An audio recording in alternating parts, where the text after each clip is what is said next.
أشهد أن محمدا رسول الله أشهد أن محمدا رسول الله حي على الصلاة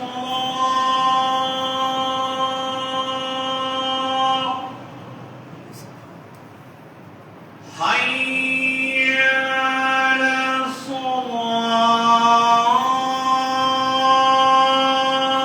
الصلاة حي على الفلاح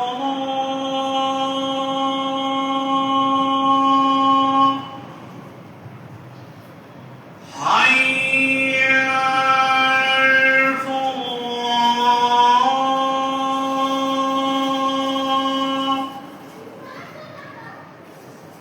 الله أكبر الله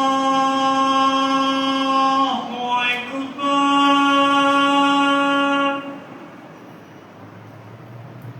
لا إله إلا الله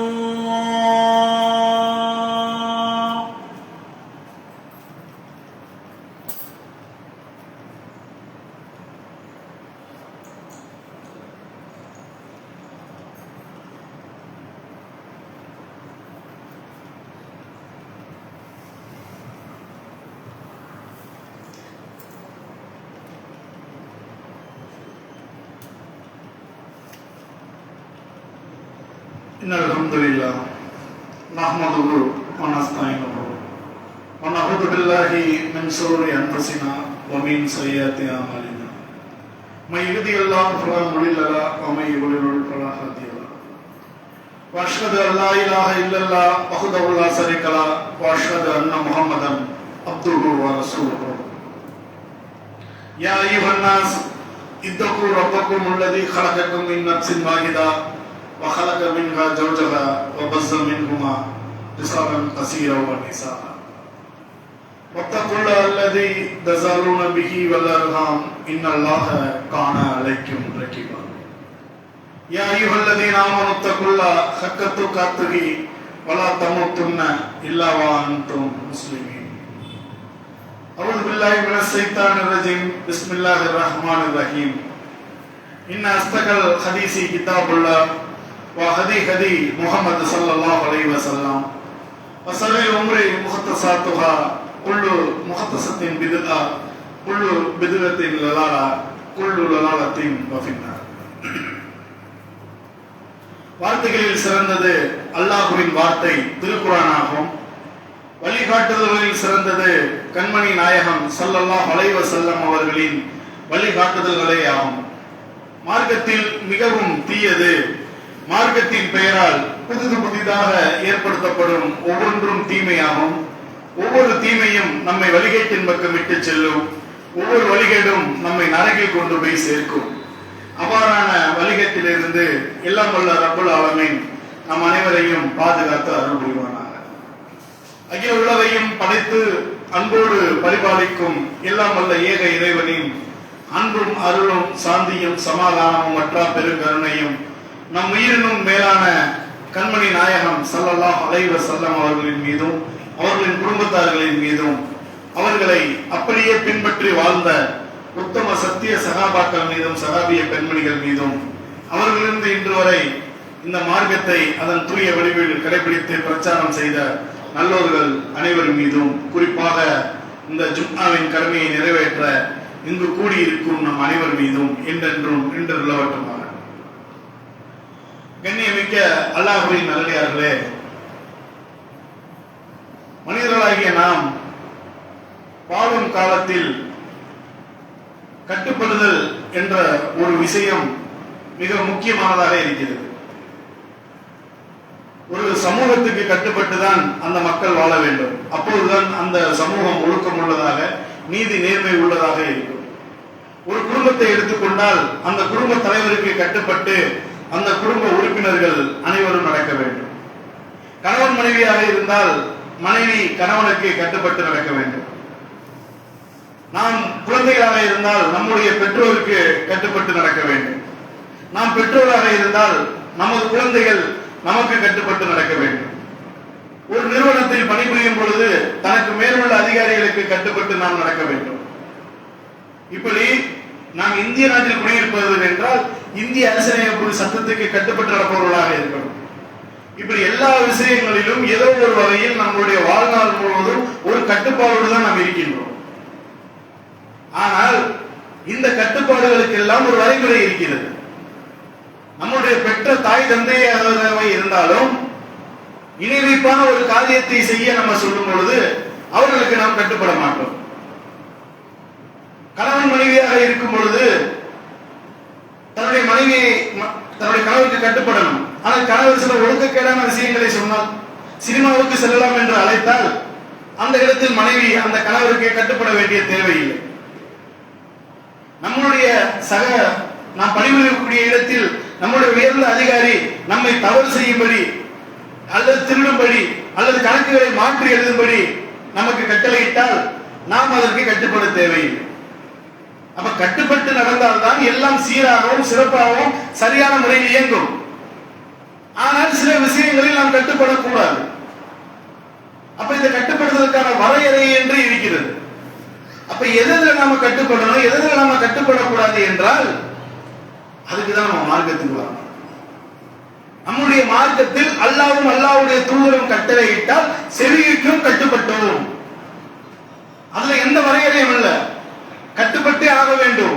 அதை போய் நம்ம ஆய்வு பண்ணி இதை நம்ம இதை சரியா நம்ம பின்பற்றலாமா இல்லாட்டி பின்பற்றக்கூடாதான இல்ல. அல்லாஹ்வும் அல்லாஹ்வுடைய தூதரும் ஒன்றை கட்டளையிட்டால் செவியிட்டோம் கட்டுப்பட்டோம் என்பதுதான் மூமினுடைய பண்பாக இருக்கும்.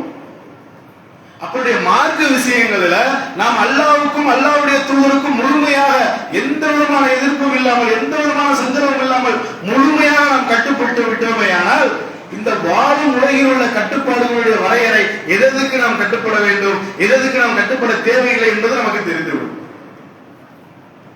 கட்டுப்படுதல் என்பது, இந்த மார்க்கத்தில் கட்டுப்படுதல் என்பது எவ்வளவு முக்கியம் என்றால் அதுதான் நமக்கு கண்ணியத்தை பெற்று தரும்.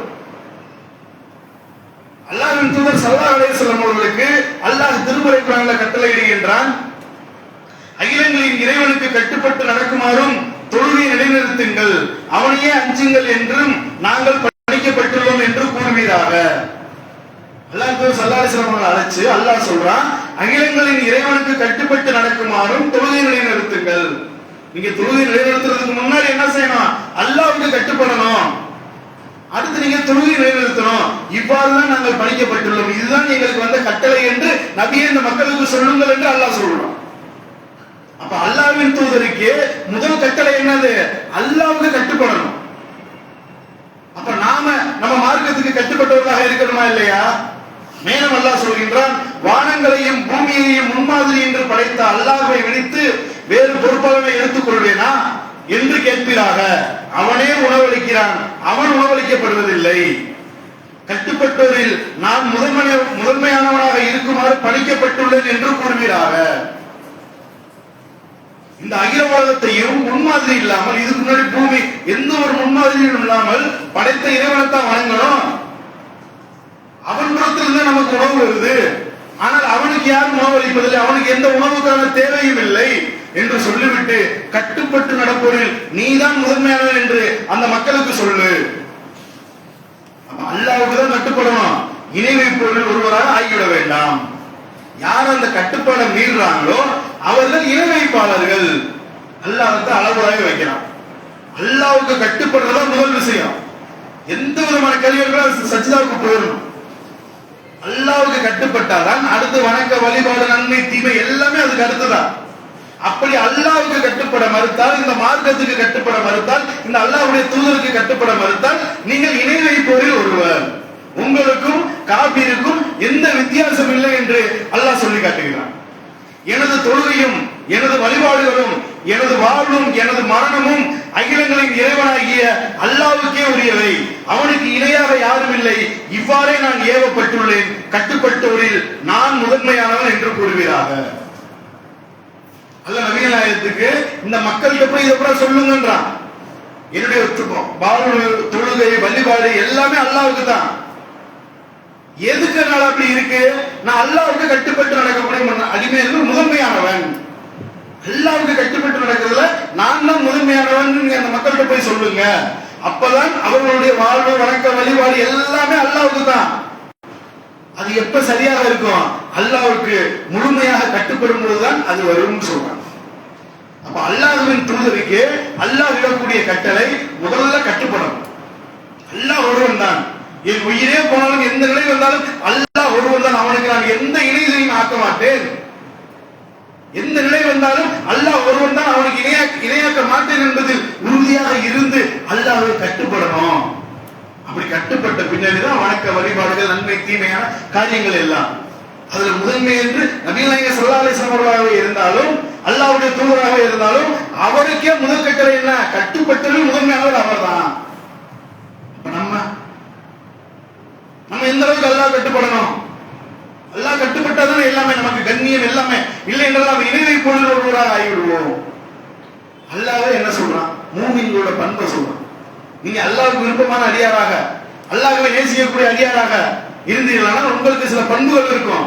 அந்த பண்புகளை அல்லாஹ்வே திருமறை குர்ஆன்ல சொல்றான். அவர்கள் தமது இறைவனின் ஆணைகளுக்கு கட்டுப்பட்டு தொழுகையை நிலைநிறுத்துவார்கள். மூமினோட பண்பு என்ன? தொழுகைதான் முதன்மைன்றான். ஆனா அதுக்கு முன்னாடி என்னது? அல்லாஹ்வுக்கு கட்டுப்படணும். முதல்ல அல்லாஹ்வுடைய ஆணைகளுக்கு கட்டுப்பட்டு தொழுகையை நிலைநிறுத்துவார்கள். தமது காரியங்களில் தமக்குள் ஆலோசிப்பார்கள். அவர்கள் வழங்கியிருந்து செலவிடுவார்கள். இது போல மூமினோட பண்பாக அல்லாஹ் திருமறை குர்ஆன்ல சொல்றான். அது முதன்மையானது என்ன? அல்லாஹ்வுக்கு கட்டுப்படுதல்.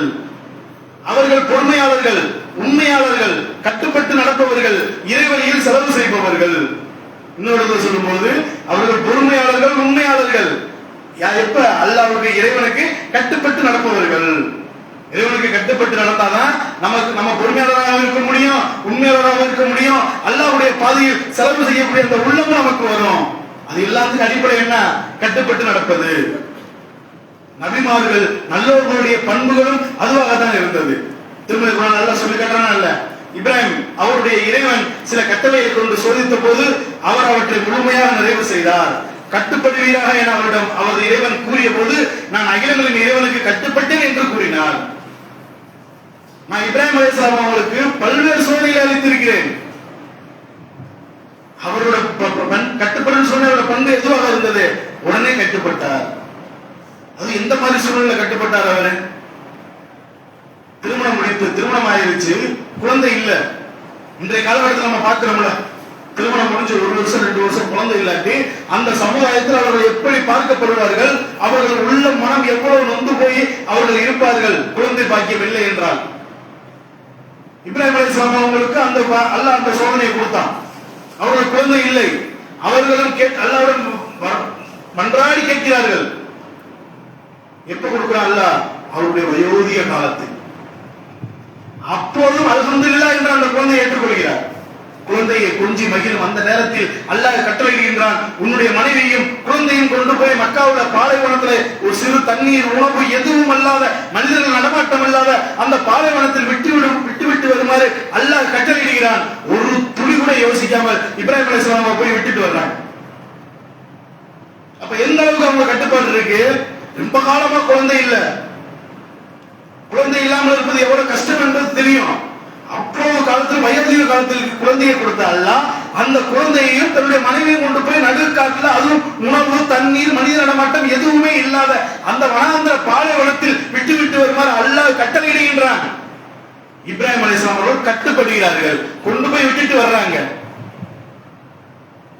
தன்னுடைய மகனை அறுத்து பலியிடுமாறு சொல்றாங்க. அதற்கும் துணிந்து அவர் அறுத்து பலியிட செல்கிறார்.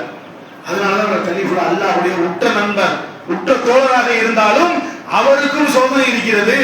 அவருக்கும் அது கட்டிப்பட்டு அது வெற்றி பெற்றார். அதுதான் நல்லவருடைய பண்பாக இருக்கிறது. அது நபிமார். இப்ராஹிம் அலைஹிஸ்ஸலாம் அவங்க ஒரு பெண்மணியை பத்தி அல்லாஹ் சொல்றான். அவங்க எப்படி கட்டுப்பட்டாங்க? இந்த அரண்மனைக்கு செல் என்று அவரிடம் கூறப்பட்டது. அவள் அதை கண்டதும் அதனை தடாகம் என நினைத்து கீழாலேயே விலக்கி தன் கெண்டைக்கால்களை வெளிப்படுத்தினாள். இது பளபளக்கும் கண்ணாடிகளால் சமதளமாக்கப்பட்ட மாளிகை என அவர் கூறினார். என் இறைவனே, எனக்கே நான் அநியாயம் செய்து விட்டேன். சுலைமானுடன் சேர்ந்து நானும் அகிலங்களின் இறைவனான அல்லாஹ்வுக்கு கட்டுப்பட்டு விட்டேன் என்று அவள் கூறினாள். அந்த பலகை கற்களை பார்த்து அது ஏதோ தண்ணீர் தடாகம் என்று நினைத்து அந்த பெண்மணி என்ன செய்யறாங்க, கீழே லைட்டா தூக்கி கெட்ட காலத்துக்கு நடந்து போறாங்க. அந்த அதிசயத்தை பார்த்துட்டு நான் சுலைமானுடைய இறைவனாகிய அல்லாஹ்வுக்கு கட்டுப்பட்டேன் என்று அந்த மூமின் சொன்னாங்க. அப்போ நல்ல மூமினாக இருந்தாலும் இறை தூதர்களாக இருந்தாலும் எந்த மாதிரி நிலையிலும் அல்லாஹ்வுக்கு கட்டுப்படுவதாக இருப்பார்கள். அதுதான் அவருடைய பண்பு. மரியம் அலைஹிஸ்ஸலாத்தை பத்தி சொல்லும்போது இறை நம்பிக்கை கொண்டவருக்கு எடுத்துக்காட்டாக இம்ரானின் மகள் மரியமையும் அல்லாஹ் எடுத்துரைக்கிறான். அவர் தனது கற்பனையை காத்துக் கொண்டார், எனவே தமது உயிரிலிருந்து அதில் ஊதினோம். அவர் தமது இறைவனின் வாக்குகளையும் அவனது வேதங்களையும் உண்மையாக்கினார். அவர் கட்டுப்பட்டு நடப்போரில் ஒருவராகவும் இருந்தார். ஈசா அலைஹிஸ்ஸலாத்தை பத்தி சொல்லும் பொழுது அவருடைய அதிசயம், ஆண் துணை இல்லாமல் அல்லாஹ்வுடைய கட்டளையால் பிறந்தவர், கற்பனையை காத்துக்கொண்ட மரியம் அலைஹிஸ்ஸலாம் அவருக்கு பிறந்தவர். ஆனால் அவருடைய நல்ல பண்பை என்ன சொல்லி காட்டுற அல்லாஹ், கட்டுப்பட்டு நடப்பவர். ஈசா அலைஹிஸ்ஸலாம் அவங்க ஒன்னும் மரணிக்கிற அல்லாஹ்வின் புறத்தில் இருக்காங்க. ஆனாலும் அவருடைய பண்பாக அல்லாஹ் என்ன சொல்லி காட்டுறான், அவர்கள் கட்டுப்பட்டு நடப்பவர்கள். அப்ப எவ்வளவு பெரிய நபிமார்களாக இருந்தாலும் எவ்வளவு பெரிய மூமின்களாக இருந்தாலும் அவர்களுடைய முக்கிய பண்பாக முதல் பண்பாக அல்லாஹ் சொல்லி காட்டுவது என்ன, கட்டுப்பட்டு நடக்கணும். அல்லாஹ்வுக்கும் அல்லாஹ்வுடைய தூதருக்கும் கட்டுப்படுதல் என்பது அந்த அளவுக்கு மிக மிக முக்கியமானது. அது மட்டும் இல்லாமல் மறுமை வெற்றிக்கும் அதுதான் முக்கியமான அம்சமாகும். அல்லாஹ் திருமறை குர்ஆன்ல சொல்லும் பொழுது அல்லாஹ்வுக்கும் அவருடைய தூதருக்கும் கட்டுப்படுவதை சொர்க்க சோலைகளில் நுழைய செய்வான், அவற்றின் கீழ் ஆறுகள் ஓடும். யாராவது புறக்கணித்தால் அவரை துன்புறுத்தும் வேதனையால் தண்டிப்பான். யாருக்கு மிகப்பெரிய சொர்க்க சோலைகள் இருக்கும், அல்லாஹ்வுக்கும் அல்லாஹ்வுடைய தூதருக்கும் கட்டுப்பட்டு நடக்கிறவங்களுக்கு. அவங்களுக்கு தான் சொர்க்கத்தை தருவேன்றான். அப்ப எப்ப நம்ம நன்மையான காரியங்களும் வணக்க வழிபாடுகளும் சரியாகவும் சீராகவும் இருக்கும் என்றால் அல்லாஹ்வுக்கும் அல்லாஹ்வுடைய தூதருக்கும் கட்டுப்பட்டு நடக்கும் போதுதான். இவ்வாறுதான் வேதனை இருக்கும். அவர்கள் அறிவோராக இருந்தால் மறுமை வேதனை மிகப்பெரியது. இரையச்ச முடியவருக்கு தமது இறைவனிடம் இன்பங்கள் நிறைந்த சொர்க்கங்கள் உண்டு. தமக்கு கட்டுப்பட்டோரை குற்றவாளிகளை போல் ஆக்குவோமா? அல்லாஹ் கேள்வியாவே கேட்கிறான். சொர்க்க சோலைகள் இருக்கு, அது யாருக்காக? எனக்கு கட்டுப்பட்டு நடந்தவங்களை நான் குற்றவாளியை போல ஆக்குவேனா? அப்ப எல்லா இடங்களிலும் எல்லா வசனங்களிலும் அல்லாஹ் சொல்லி காட்டுவது என்ன, கட்டுப்படணும், கட்டுப்பட்டு நடக்கணும். அல்லாஹ்வும் அல்லாஹ்வுடைய தூதரும் ஒன்றை சொல்லிவிட்டார்கள் என்றால் நாம் கண்ணை மூடிக்கொண்டு பின்பற்றணும். இன்றைக்கு நடைமுறையில் எவ்வளவு விஷயங்கள் நம்ம பார்க்கிறோம். தாய் தந்தைக்கு கட்டுப்படணும், ஆனால் அவங்க மார்க்கத்துக்கு முரணான காரியங்களை சொன்னால் அதற்கு நாம் கட்டுப்படலாமா?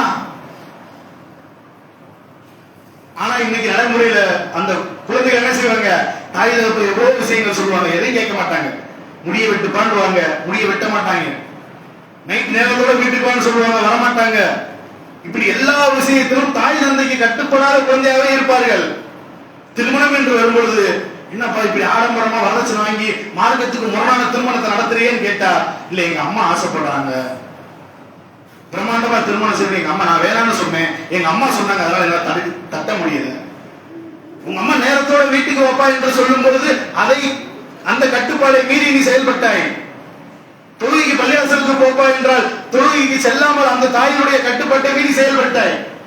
இப்படி எல்லா விஷயங்களிலும் தாயினுடைய பேச்சை கேட்காமல் செயல்படக்கூடிய அந்த குழந்தைகள் தனக்கு ஒரு லாபமான ஒரு விஷயம் கிடைக்கிறது என்றால் ஆனால் அது மார்க்கத்துக்கு முரணான காரியம், அல்லாஹ்வும் அல்லாஹ்வுடைய தூதருக்கும் கட்டுப்படாமல் செயல்படக்கூடிய ஒரு காரியம். இந்த காரியத்தை யார் சொன்னாலும் நாம் அதற்கு கட்டுப்படக்கூடாது என்று விளங்கக்கூடிய அந்த இளைஞன் இளைஞிகள், இல்லை எங்க அம்மா சொன்னாங்க, சொந்தக்காரங்கள யாரும் அம்மா எல்லாரும் வரணும், எல்லாரும் கூடி எல்லாரும் சந்தோஷமா இருக்கணும், என் சொந்தக்காரங்கள விரும்புறாங்க என்று மார்க்கத்துக்கு முரணான அல்லாஹ்வுக்கும் அல்லாஹ்வுடைய தூதருக்கும் கட்டுப்படாமல் அந்த காரியத்தை திருமணம் என்ற அந்த நிகழ்வை நிகழ்த்துகிறார்களா இல்லையா?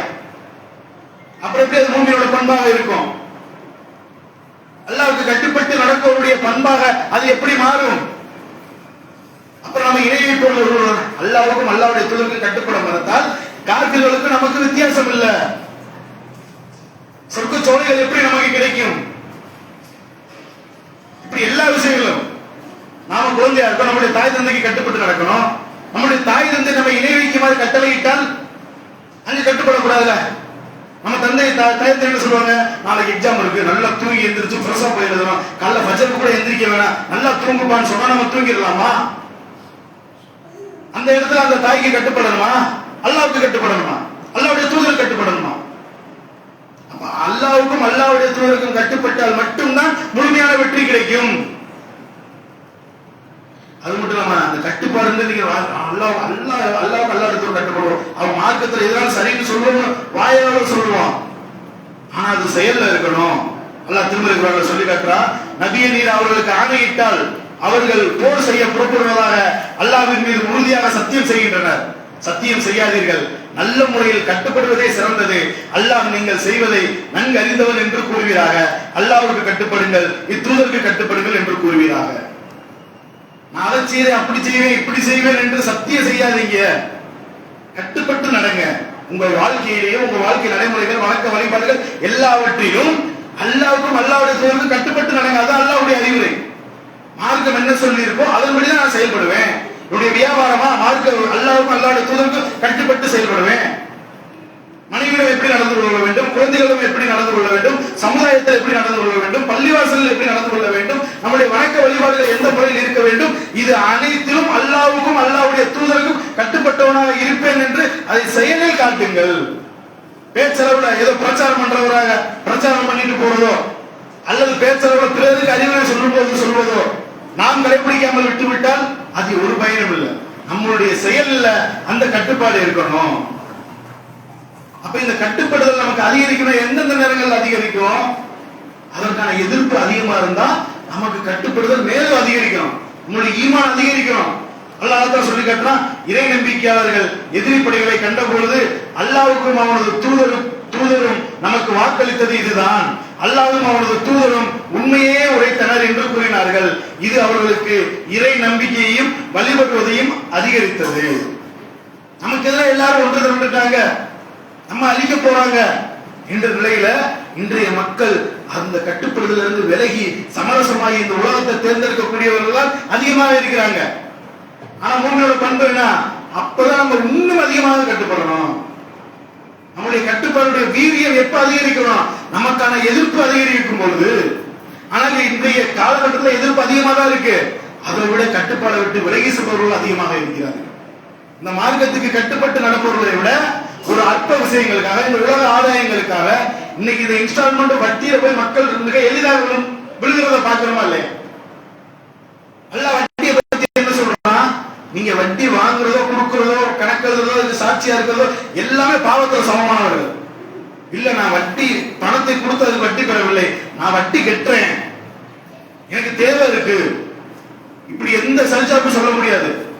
மார்க்கம் என்ன கட்டளை இடுது, எப்படி கட்டுப்பட சொல்லுது, வட்டி வாங்குறவன், வட்டி கொடுக்கிறவன், வட்டிக்கு கணக்கு வட்டிக்கு சாட்சியா இருக்கிறவன், அதுக்கு இடம் கொடுக்கிறவன், எல்லாரும் அந்த வட்டிங்கிற விஷயத்துல சம்பந்தப்பட்ட அனைவரும் பாவத்தில் சமமானவர்கள்.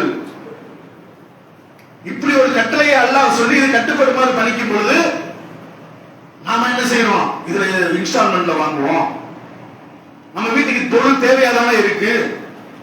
நீங்கள் வட்டி என்ற ஒரு விஷயத்தில் வந்தால் அல்லாஹ்வுக்கும் அல்லாஹ்வுடைய தூதருக்கும் எதிராக போர் புரிய தயாராகுங்கள் அல்லாஹ் சொல்றோம். இங்க நம்ம இன்றைய நாள்ல வட்டி இந்த இன்ஸ்டால்மெண்ட்ல வாங்குறது இதை போல சர்வ சாதாரணமாக எடுத்து இந்த சமுதாயம் கட்டுப்பட்டு நடக்க மறுக்கிறது. ஆனா எவ்வளவு பெரிய பாவம், அல்லாஹ்வுக்கும் அல்லாஹ்வுடைய தூதருக்கும் எதிராக நாம போர் புரிய படை தயார் செய்ய முடியுமா? அதை கற்பனையாக நினைச்சாலும் பார்க்க முடியுமா? அல்லாஹ்வுக்கு எதிராக ஒரு படையை திரட்ட முடியுமா? ஆனா அல்லாஹ் என்ன சொல்றான், நீங்க வட்டி வாங்குறதும் எனக்கு எதிராக படை திரட்டுவதும் ஒண்ணுதான். அப்ப இப்படி ஒரு கடுமையான கட்டளை அல்லாஹ் மீது விதித்திருக்கும் பொழுது அதில் இந்த சமுதாயம் பொழுதுபோக்கா இருக்குதா இல்லையா? நம்மளால காசு சேர்க்க முடியாது, இவ்வளவு பெரிய தொகையை சேர்க்க முடியாது, வேற வழி இல்ல, அல்லாஹ் எனக்கு கொடுக்கல, அல்லாஹ் கொடுத்தா நான் ஏன் போய் வட்டிக்கு வாங்க போறேன் என்று சொல்லக்கூடிய மக்களாக இருக்கிறாங்க. இங்க கட்டுப்பட மறுக்கிறாங்களா இல்லையா? அந்த பொருள் எனக்கு தேவையில்லைப்பா, அந்த வீடு எனக்கு தேவையில்லை, அப்படி ஒரு வட்டிக்கு வாங்கி தான் வீடு கட்ட வேண்டும் என்றால் அந்த வீடு எனக்கு தேவையில்லை.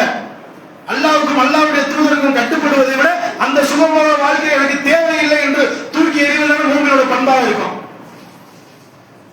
ஆனா நாம என்ன செய்யறோம், நம்ம சொந்தக்காரன் வீடு கட்டிட்டா, எதிர்த்து வீட்டுக்காரன் கட்டிட்டா, பக்கத்து நம்மளை விட கீழ்நிலையில் இருந்தவங்க கட்டிட்டா நம்மளும் கட்டணும். அவன் முன்னாடி நம்மளும் இருக்கணும் என்ற அந்த அற்ப விஷயங்களுக்காக இந்த மார்க்க கட்டளைகளை மீறி செயல்படுவதை நம்ம பார்க்கிறோமா இல்லையா? அப்ப அல்லாஹ் விதித்த முதல் கட்டளை கட்டுப்படுங்கள், மார்க்கத்துக்கு கட்டுப்படுங்கள் என்ற அந்த விஷயம் எங்க நம்மகிட்ட இருக்கு? நீங்க கட்டுப்படாட்டி அல்லாஹ்வுடைய உதவி நமக்கு இல்லை. அல்லாஹ் தான் சொல்ற திருமலை குரான்ல, நீங்க கட்டுப்பட்டாதான் இந்த வாழும் முறையிலே என்னோட உதவி உங்களுக்கு வரும். நீங்க இந்த மார்க்கத்துக்கு அல்லாஹ்வுக்கும் அல்லாஹ்வுடைய தூதருக்கும் கட்டுப்பட மறுத்தால் இறை உதவி உங்களுக்கு இல்லை, அல்லாஹ்வுடைய உதவி உங்களுக்கு இல்லை. திருமலை குரான்ல ஒரு சம்பவத்தின் போது அல்லாஹ் விலகி காட்டினான். தாவூத் படைகள், ஒரு படைகள் அல்லாஹ்வுக்காக அல்லாஹ்வின் பாதையில் போரிடுவதற்காக தன்னுடைய உயிரையே கொடுப்பதற்காக கிளம்பி போறாங்க. தன்னுடைய வாழ்க்கை, வீடு, வசதி, வாய்ப்பு, குழந்தை, குட்டிகள், மனைவி எல்லாத்தையும் விட்டுட்டு அல்லாஹ்வுடைய பாதையில் அநியாயத்துக்கு எதிராக போர் புரிய படை திரட்டி போறாங்க. தன்னுடைய உயிரே கொடுக்க போறாங்க. இவ்வளவு பெரிய பணிக்கு ஒரு பெரும் படையோடு அந்த தாவூத்ன்றவனை எதிர்த்து தாவூத் அலைஹிஸ்ஸலாம் அவங்க தலைமையில படை திரட்டி போறாங்க. போற வழியில அவர்களுக்கு ஒரே ஒரு மார்க்க கட்டளை, அல்லாஹ்வின் புறத்திலிருந்து ஒரு கட்டளை. ஒரு ஆறு குறுக்கிடும், அந்த ஆறுல இறங்கி தண்ணியை கையில் அள்ளிட்டா கூட பரவாயில்ல, ஆனால் அதை அருந்தக்கூடாது. அப்படி அருந்தினால் அவர்களுக்கு என்னை சார்ந்தவர்கள் அல்லன்னு அல்லாஹ் ஒரு கட்டளை இறக்கிறான். சரியான பாலைவனம், கடுமையான பயணம், தண்ணீர் தாகம் எடுக்குது. அந்த ஆத்துல இறங்குறாங்க. பெரும்பான்மையோர் அதில் நீரை பருகி விட்டுறாங்க. எதுக்காக வர்றாங்க? அல்லாஹ்வின் பாதையில் போர் புரிவதற்காக வருகிறார்கள். தங்களுடைய உயிரை அல்லாஹ்வுக்காக கொடுப்பதற்காக வருகிறார்கள். ஆனால் அந்த இடத்தில் அல்லாஹ்வுடைய கட்டளையை அந்த தண்ணீர் தாகத்திற்காக அந்த தண்ணீரை அள்ளி பருகி விடுகிறார்கள். பருகின எல்லோரும் அந்த கரையை அள்ளிட்டு வந்து யாரெல்லாம் தண்ணீர் பருகவில்லையோ அவர்கள் அந்த போர்க்களத்தில் செல்வதற்கு உறுதியாக இருக்கிறார்கள். யாரெல்லாம் தண்ணீரை பருகினார்களோ எங்களால் போரிட முடியாது என்று மனதைரியம் இழந்தவர்களாக மாறிவிடுகிறார்கள். அப்ப இன்னைக்கு நம்ம தௌஹீதுல இருக்கோம், சத்தியத்துல இருக்கோம், இந்த மார்க்கத்துக்காக நிறைய விஷயங்களை தியாகம் பண்ணி இருப்போம். ஆனா அல்லாஹ்வுடைய கட்டளையை மீறக்கூடாதா இல்லையா? எந்த நிலையிலும் எந்த சூழ்நிலையிலும் நமக்கு எவ்வளவு பெரிய ஆதாயம் வருவதாக இருந்தாலும் அல்லாஹ்வுடைய கட்டளைக்கு மாற்றமாக இருந்தால் அது நமக்கு தேவையில்லை என்று முடிவெடுத்த அந்த சிறு கூட்டம் போல் அவங்க மேல வந்து என்ன சொன்னாங்க, என்னப்பா போரிடாம போயிட்டீங்க, எத்தனையோ சின்னஞ்சிறிய படைகள் அல்லாஹ்வுடைய உதவியால் பெரும் படைகளை வென்று இருக்காங்க, நீங்க இப்படி சொல்லக்கூடாது என்று அந்த நீர் அருந்தாத அல்லாஹ்வுடைய கட்டளைக்கு கட்டுப்பட்டவர்கள். ரெண்டு பேருமே அல்லாஹ்வின் பாதையில் போர் புரிய உயிரை கொடுக்க வந்தவர்கள் தான். ஆனால் அதில் பெரும்பான்மையினர் அல்லாஹ்வுடைய கட்டளையை மீறி விட்டார்கள். அவர்களுக்கு அல்லாஹ்வுடைய உதவி இல்லை, மனதைரியம் இழந்த கோழைகளாக ஆகிவிட்டார்கள். பிறகு அவர்கள் அல்லாஹ்விடத்தில் பாவம் மன்னிப்பு, அல்லாஹ் இந்த காபிரான கூட்டத்திற்கு எதிராக எங்களுக்கு உதவி செய், எங்களுடைய பாதங்களை உறுதிப்படுத்தி என்று அவர்கள் பிரார்த்தனை செய்தார்கள். பிறகு அல்லாஹ் வெற்றியை கொடுத்தான். ஆனா அவர்கள் அப்படி கோழைகளாக மாறியதுக்கு காரணம் என்ன? அல்லாஹ்வுடைய கட்டளை, அவன் பள்ளிவாசலுக்கே வரல, தொழுகவே வரல, மார்க்கம் என்னன்னே தெரியல, அவன் அல்லாஹ்வுடைய கட்டளை மீறினதை பத்தி இந்த இடத்துல சொல்லல. மார்க்கம் முழுமையாக தெரியும், எல்லா விஷயங்களும் தெரியும்.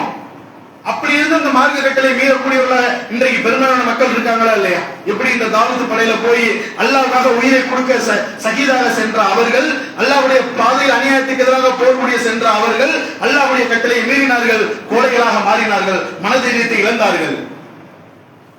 அப்ப நாமும் என்னதான் நம்ம தொழுது வணக்க வழிபாடுகள் இணை வைக்காமல் சரியாக இருந்தாலும் நம்முடைய வாழ்க்கையில் எந்த நிலையிலும் அல்லாஹ்வுக்கும் அல்லாஹ்வுடைய தூதருடைய கட்டளையை மறுக்கவே கூடாது, அப்படி ஏற்றுக்கொள்ளணும். நபிகள் ஸல்லல்லாஹு அலைஹி வஸல்லம் அவங்க உஹது போர்க்களத்துல அவங்களுடைய கட்டளையை மறுத்தவருடைய விளைவு நமக்கு தெரியுமா இல்லையா? உஹது போர்க்களம், ஜாபிர் ரலியல்லாஹு அன்ஹு தலைமையில ஒரு 50 வில் வீரர்களை ஒரு கணவாய் பகுதியில், உயர்ந்த மலைப்பகுதியில், வளைவான பகுதியில் போய் நிப்பாட்டுறாங்க. என்ன சூழ்நிலையானாலும் நீங்க இறங்கி வரக்கூடாது, நாங்கள் வெற்றியே பெற்றுவிட்டாலும் நமக்கு மிகப்பெரிய வெற்றியை அல்லாஹ் அளித்தாலும் நான் சொல்லாமல் நீங்க இறங்கி வரக்கூடாது என்று அல்லாஹ்வின் தூதர் அந்த 50 பேருக்கு கட்டளையிடுறாங்க. போர்க்களம் ஆரம்பமாகிறது. ஆரம்ப கட்டத்திலேயே இஸ்லாமிய படைக்கு மிகப்பெரிய வெற்றி. பெண்கள் தங்களுடைய தங்கத்தெல்லாம் கழட்டி போட்டு ஓடுறாங்க. எல்லாரும் தங்களுடைய உணவு, உடை, கவச உடை, ஆயுதங்கள், பணம், பொருள் எல்லாத்தையும் கீழே போட்டு எதிரி படையினர், காபீர்கள் சிதறி ஓடுறாங்க. இங்கிருந்து இந்த போர்க்களத்தில் இருந்த இஸ்லாமிய படை வீரர்கள் அந்த கனிமத்து பொருள்களை எடுக்கிறாங்க. மேலிருந்து அந்த 50 பேர் பார்த்துக்கிட்டு இருக்காங்க. அல்லாஹ்வுடைய தூதருடைய கட்டளை என்ன? நாம் வெற்றியை அடைந்தாலும் நான் சொல்ற வரைக்கும் வரக்கூடாது என்பது அல்லாஹ்வுடைய தூதருடைய கட்டளை, நபி நாயகம் ஸல்லல்லாஹு அலைஹி வஸல்லம் கட்டளை. ஆனால் இந்த அற்ப கனிமத்து பொருள், இந்த உலகத்தில் கிடைக்கக்கூடிய இந்த பொருளாதாரத்திற்காக அவர்கள் நமக்கு வெற்றி கிடைத்து விட்டது, எதிரிகள் ஓடிவிட்டார்கள், நாமளும் போய் அந்த கனிமத்து பொருளை எடுத்துக் கொள்ளலாம் என்று அவர்கள் இறங்குறாங்க. ஜாபிர்கள் தடுக்கிறாங்க. அல்லாஹ்வின் தூதர் நமக்கு கட்டளையிட்டிருக்கிறார்கள், எந்த நிலையிலும் அவர்களுடைய செய்தி வரும் வரை நாம கீழே இறங்கக்கூடாது என்று. இல்ல நம்ம போர்ல ஜெயிச்சாச்சு, நாங்கள் போய் கனிமத்து பொருள் எடுக்க போகிறோம் என்று அல்லாஹ்வின் தூதருடைய கட்டளையை மீறி அவர்கள் கீழே வந்தார்கள். மிகப்பெரிய பின்னடைவை, 300க்கும் அதிகமான சகாபாக்கள் கொலை செய்யப்பட்டார்கள். அல்லாஹ்வின் தூதர் ஸல்லல்லாஹு அலைஹி வஸல்லம் அவருடைய முகம் காயப்படுத்தப்பட்டது, அவருடைய பல் கீழே விழுந்தது, முகத்தில் தாக்கப்பட்டார்கள். அப்படி கிட்டத்தட்ட தோல்வி என்ற நிலைக்கு அந்த உலக போர்களை மாறியதற்கான காரணம் என்ன? அல்லாஹ்வின் தூதருடைய கட்டளையை மீறியது. அல்லாஹ்வுடைய தூதர் இன்றைக்கு ஏகப்பட்ட கட்டளைகளை நமக்கு இட்டிருக்கிறார்கள். நம்முடைய தொழுகை முறையா அல்லாஹ்வுடைய தூதர் காட்டி தந்த வழியில் அவர்கள் கட்டளையிட்ட வழியில இருக்கணும். ஆனா இன்னைக்கு நம்ம செய்ய மாட்டேங்கிறோமே. ஜனாசா தொழுகை அது எவ்வளவு முக்கியம். அல்லாஹ்வும் அல்லாஹ்வுடைய தூதரும் ஜனாசா தொழுகையில் அல்ஹம்து சூரா ஓதப்படுவதுதான் அவருடைய வழிமுறை, அதுதான் அவருடைய கட்டளை. ஆனா இன்னைக்கு பெரும்பான்மையான மக்கள் ஜனாசா தொழுகையில் அல்ஹம்து சூரா ஓதாமல் தொழுகிறார்களா இல்லையா? அப்புறம் எங்க நம்ம தூதருக்கு கட்டுப்பட்டவர்களாக இருக்கின்றோம்? அப்புறமே நமக்கு அல்லாஹ்வுடைய உதவி கிடைக்கும். அல்லாஹ்வுடைய உதவி அல்லாஹ்வுக்கும் அல்லாஹ்வுடைய தூதருக்கும் கட்டுப்பட்டு நடப்பதற்கு மட்டும்தான்.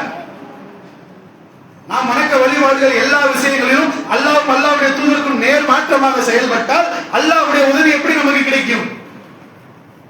அப்ப கட்டுப்படுதல் என்பது மிக முக்கியம். அதுதான் நமக்கு கண்ணியத்தை பெற்றுத்தரும், நம்மை காபிர்கள் இல்லாமல் மூமின்களாக மாற்றும், நல்ல பண்புடையவர்களாக நம்முடைய வாழ்க்கையில் அதிக நன்மை பெறக்கூடிய மக்களாக இந்த கட்டுப்படுதல் என்ற தன்மை தான் மாற்றும். எனவே நாம் அல்லாஹ்வுக்கு கட்டுப்பட்டு நடப்பவர்களாக உங்களையும் எங்களையும் அல்லாஹ் ஆக்கி அருள்வானாக. வாகிருதாவான அல்ஹம்துலில்லாஹி ரப்பில் ஆலமீன்.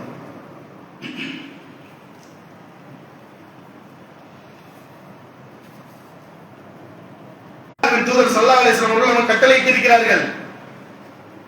அல்லாஹ்வின் தூதர் கட்டுப்பட்டு அந்த கட்டளையை நாம் சரிவர நிறைவேற்றுகின்றோமா?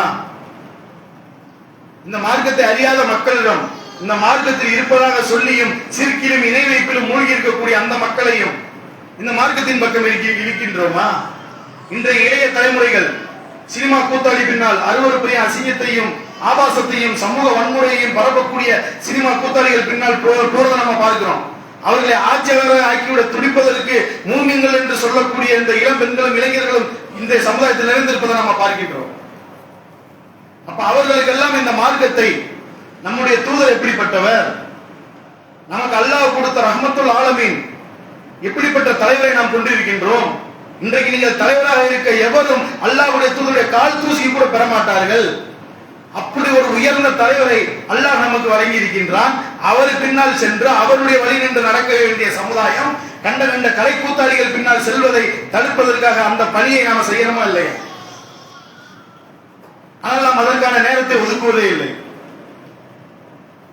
ஆனா அதனாலதான் என்ன செய்யறோம், ஒரு ஜமாத்தாக இணைந்து பல்வேறு செயல் திட்டங்களை வகுத்து இந்த மார்க்கத்தின் பக்கம் மக்களை அழைப்பதற்காகவும், இந்த மார்க்கத்தில் இருக்கக்கூடிய மக்களை இணை வைப்பிலிருந்து மீட்பதற்காகவும், பிதத்திலிருந்து மீட்பதற்காகவும், இந்த அல்லாஹ்வின் தூதரின் பக்கம் இளைஞர்களையும் இளம் பெண்களையும் படிக்கக்கூடியவர்களையும் அல்லாஹ்வின் தூதரின் பக்கம் அழைப்பதற்காக தான் ஒரு 10 மாத செயல் திட்டமாக அண்ணல் நபிய அழகிய முன்மாதிரி என்ற தலைப்புல ஒவ்வொரு மாதமும் ஒவ்வொரு தலைப்பில் அழைப்பு பணியை மேற்கொள்கின்றோம். இந்த மாதம் அண்ணலாரின் ஆட்சி முறை என்ற தலைப்பிலும், அடுத்த மாதம் நபிகள் நாயகம் ஸல்லல்லாஹு அலைஹி வஸல்லம் அவருடைய இறுதி பேருரை, இப்படி ஒவ்வொரு மாதமும் இந்த தன்மைகளை வைத்து நாம் அழைப்பு பணி செய்யலாம். அப்ப நாம தனியாக நாம் அழைப்பு பணி செய்யல. அப்ப இந்த ஜமாத்தோடு இணைந்து இந்த அழைப்பு பணி செய்வதற்கு உறுதுணையாக நாம இருக்கிறோமா இல்லையா? துண்டு பிரசுரங்கள் விநியோகிப்பது, இந்த ஜமாத்தோடு இணைந்து அழைப்பு பணி செய்ய நிர்வாகிகள் இருந்தால் நம்ம என்ன செய்யலாம், திருமண பிரச்சாரம் எங்க நடத்தலாம், துண்டு பிரச்சாரம் எங்க கொடுக்கலாம், ஒரு கருத்தரங்க இளைஞர்களை கூட அழைத்து நான் 10 பேர்த்த கூட்டு வரேன், நான் 4 பேர்த்த கூட்டு வரேன், நீங்க பள்ளியில வச்சு ஒரு கருத்தரங்க நடத்துங்க என்று சொல்லி அந்த மக்களுக்கு இந்த மார்க்கத்தை கொண்டு செல்ல வேண்டிய கடமையும் பொறுப்பும் நமக்கு இருக்கிறது. அது நம் மீது கட்டாய கடமை. மறுமையில் இது குறித்து நாம் கேள்வி கேட்கப்படுவோம். இந்த சமுதாயத்தில் நடக்கக்கூடிய அவலங்களுக்கு எல்லாம் நம்மள தான் கேள்வி வரும். இன்றைக்கு இந்த கலை சினிமா கூத்தாடிகள் பின்னால் சென்று ஓட்டு அவரை முதல்வராக்க போகிறோம் என்று சொன்ன இளம் பெண்கள் இளைஞர்கள் எல்லாம் நாளைக்கு மறுமையில் அல்லாஹ்விடத்தில் எங்களுக்கு தெரியாதே அல்லாஹ், இவர்கள் எங்கள் வீட்டு பக்கத்துல தான் இருந்தாங்க, எங்களுக்கு சொல்லவே இல்லை, சொல்லிருந்தா நாங்க திரும்பி இருப்போம், நாங்க அந்த பாதையில போயிருக்க மாட்டோம் என்று நம் மீது பலியை திருப்புவார்கள். அந்த இடத்துல நீங்க அல்லாஹ்வுக்கு தெரியும், ஆனாலும் அந்த இடத்துல அல்லாஹ் நம்மளை நோக்கி திரும்பி நீங்க ஏன் சொல்லலை என்று கேட்டால் நம்மளிடம் என்ன பதில் இருக்கிறது? அப்ப நம்ம அழைப்பு பணிக்கு மிக முக்கியத்துவம் கொடுத்து இந்த அல்லாஹ்வின் தூதருடைய கருத்துக்கள் இன்றைய உலகுக்கு மிக மிக அவசியமானதாக, தேவையானதாகவும் முதன்மையானதாகவும் இருக்கிறது. அதை இந்த மக்களிடம் கொண்டு சொல்லக்கூடிய அந்த அழகிய பணியில் நாமும் இணைந்து செயல்படுவோம் என்று கூறி எனது உரையை நிறைவு செய்கிறேன். வாகிர் தாவனா அல்ஹம்துலில்லாஹி ரப்பில் ஆலமீன்.